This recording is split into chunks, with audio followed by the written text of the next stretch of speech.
Welcome. Today, we're exploring the seven-stage language ladder system, a structured approach designed to help teachers guide students from the basics of language learning all the way to confident communication. Many students struggle not because they lack ability, but because essential steps are skipped in the learning process. This system addresses that by ensuring each foundational skill is built before moving on. Think of language learning as climbing a ladder. Each rung supports the next. If students try to jump ahead, they risk falling behind. But with careful, step-by-step progress, everyone can reach the top. Let's dive into how this system works and why it's so effective. Many pupils face challenges in language learning because the teaching process often skips crucial steps. When foundational skills are missed, difficulties accumulate, making progress harder over time. The language ladder system prevents this by guiding students through a logical sequence, ensuring each skill is mastered before moving on. This approach not only builds confidence but also creates a smoother learning journey for every student, regardless of their starting point. By focusing on each step, teachers can help students overcome common obstacles and achieve lasting success in language acquisition. Imagine language learning as climbing a ladder. Each rung represents a skill that supports the next. If a student tries to skip rungs, they risk falling behind. But if each step is carefully reinforced, progress is steady and secure. This analogy helps both teachers and students understand the importance of mastering each stage before moving forward. It also emphasizes that learning is a journey, not a race, and that every step counts toward reaching confident communication. Language ladder system is made up of 7 key stages: diagnostic mapping, ability grouping, foundation building, vocabulary expansion, sentence construction, language application, and continuous assessment and adjustment. Each stage plays a unique role in developing language skills, ensuring that students progress logically from recognizing sounds to communicating confidently. Let's take a closer look at each stage and see how teachers can apply them in the classroom.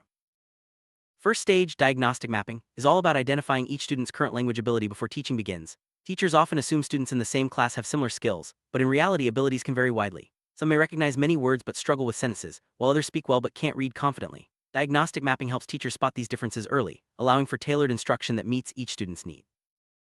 Sound recognition is the first diagnostic check.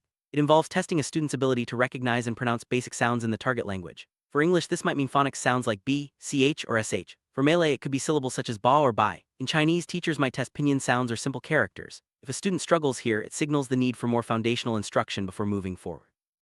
Second diagnostic area is word recognition. Here, teachers check if students can read simple words quickly and accurately. For English, examples include cat, dog, or book. In Malay, words like makan or buku are used, while in Chinese, simple characters are tested. This step helps teachers see if students have basic reading fluency or if they need more practice with word decoding.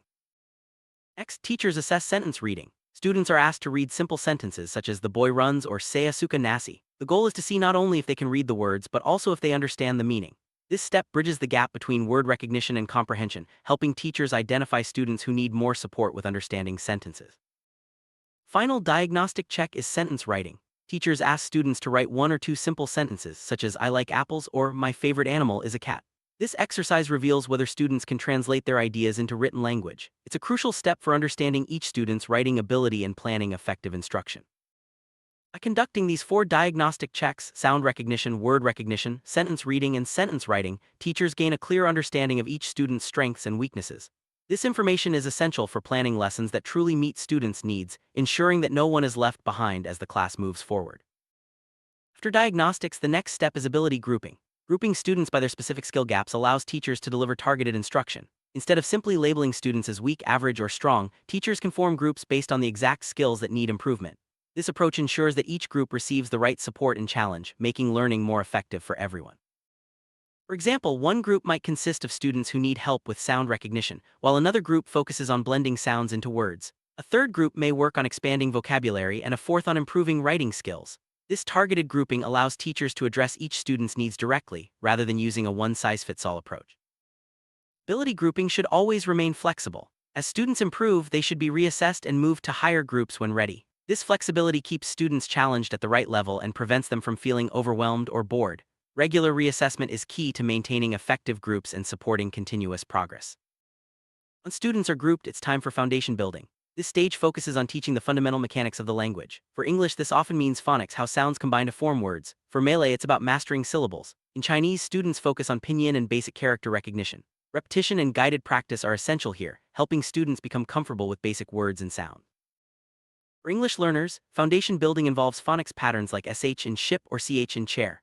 Malay learners focus on syllables such as ba, bai, and bu, which combine to form words like baju and buku. Chinese learners start with simple characters in pinyin. Teachers use activities like reading aloud, sound drills, and word-building exercises to reinforce these basics. Repetition is key in foundation building. Through repeated practice such as reading aloud, sound drills, and guided exercises, students strengthen their recognition of basic words and sounds. This solid foundation is essential for later stages like sentence construction and language application. Without it, students may struggle to progress. Once students can recognize and read basic words, it's time for vocabulary expansion. Vocabulary is the raw material of language. The more words students know, the more they can express. Teachers introduce new words through themes such as animals or food and use pictures, flashcards, and real objects to help students connect words with meaning. Thematic learning makes vocabulary more memorable. For example, a lesson on animals might include words like cat, dog, and tiger. A food lesson could cover rice, bread, and apple. By grouping words into themes, students can better remember and use them in context, making language learning more engaging and effective. Research shows that students need to encounter a word several times before it sticks. Teachers should encourage repeated exposure through games, matching exercises, and word walls. Over time, students build a large vocabulary bank that supports both conversation and writing. With a solid vocabulary, students move to sentence construction. Here, they learn to combine words into complete ideas. Teachers start with simple patterns like subject plus verb, I run, and gradually introduce more complex structures. Sentence-building activities help students understand how language conveys meaning. Teachers begin with basic sentence patterns such as subject plus verb, he jumps, and then expand to subject plus verb plus object, she reads books. These patterns provide a framework for students to express ideas clearly and accurately. Practicing these structures builds confidence and prepares students for more advanced language use. Interactive activities like rearranging words to form sentences help students internalize sentence structure. For example, given the words eat, I, and rice, students practice forming I eat rice. Teachers can also introduce descriptive sentences such as the small cat is sleeping to expand students' expressive abilities.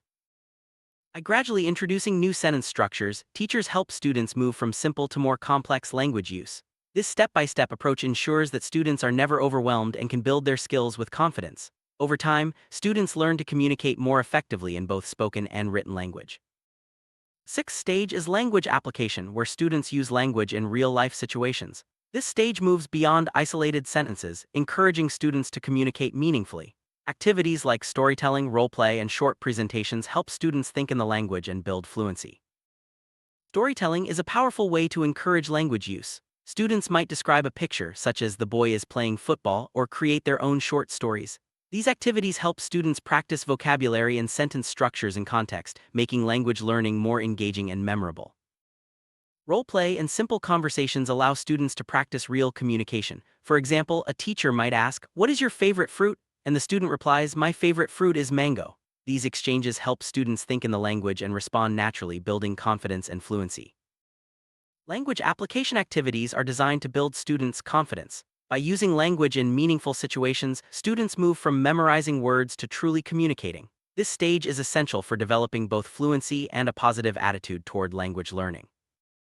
The final stage is continuous assessment and adjustment. Assessment helps teachers monitor progress and decide when students are ready to move to the next stage. It also ensures that instruction remains effective and responsive to each student's needs. Teachers use daily observation to see how students perform during regular lessons. This informal assessment provides immediate feedback and helps teachers adjust their instruction on the spot. Observing students' participation, responses, and engagement gives valuable insights into their progress.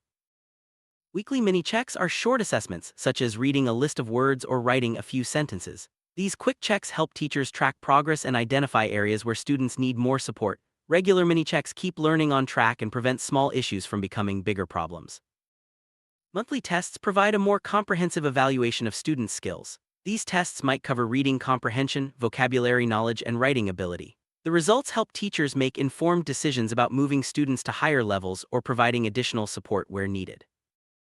Based on assessment results, teachers may adjust their instruction, offer extra support, or move students to higher groups. This ongoing cycle of assessment and adjustment ensures that every student continues to make steady progress, no matter their starting point. 7-stage language ladder system provides a clear, systematic pathway for language learning. By guiding students through each stage, teachers can build strong foundations and help students develop confidence in both spoken and written language. Structure is key to overcoming common learning challenges and achieving lasting success. Each stage of the language ladder system builds on the previous one, guiding students from recognizing sounds to communicating effectively. This logical progression ensures that no skill is left behind and that students are always ready for the next challenge. The result is confident, capable communicators. Teachers play a crucial role in the language ladder system. By carefully assessing, grouping, and guiding students through each stage, teachers ensure that every learner receives the support they need. This attentive approach helps students overcome obstacles and reach their full potential in language learning. For students, the language ladder system makes learning less overwhelming and more achievable. By focusing on one step at a time, students gain confidence and see clear progress. This positive experience motivates them to keep learning and striving for higher levels of language mastery. One of the biggest advantages of the language ladder system is that it helps teachers avoid common pitfalls, such as moving too quickly or overlooking foundational skills. By following the structured stages, teachers can ensure that every student is truly ready for each new challenge, reducing frustration and boosting success. The skills developed through the language ladder system go beyond the classroom. Students learn how to approach new languages methodically, building confidence that lasts a lifetime. These skills are valuable not just for language learning but for tackling any complex subject in the future. While the examples in this system focus on English, Malay, and Chinese, the 7-stage language ladder can be adapted to any language. The principles of assessment, grouping, foundation building, vocabulary, sentence construction, application, and assessment are universal, making this system a versatile tool for language teachers everywhere. Celebrating small wins at each stage keeps students motivated. Teachers can use praise, certificates, or classroom displays to highlight progress. Recognizing achievements helps students feel proud of their efforts and encourages them to keep climbing the language ladder. Every classroom is diverse, with students who learn at different paces and in different ways. The language ladder system's flexible structure allows teachers to support all learners, providing extra help where needed and challenging advanced students to reach new heights. Teachers can use a variety of tools such as flashcards, word walls, games, and digital resources to support each stage of the language ladder system. These resources make learning interactive and fun, helping students engage more deeply with the material. Regular review and reflection help both teachers and students see how far they've come. Taking time to look back at progress made through each stage reinforces learning and sets the stage for future growth. Reflection also helps teachers refine their approach for even better results. To sum up, the 7-stage language ladder system offers a clear, logical, and effective pathway for language learning. By guiding students through each carefully designed stage, teachers can help every learner build strong foundations, expand their skills, and communicate confidently in any language. With the language ladder system, both teachers and students can look forward to a more structured and rewarding language learning journey. By focusing on each step and celebrating progress, everyone can achieve greater confidence and success in language acquisition. Let's keep climbing, one step at a time.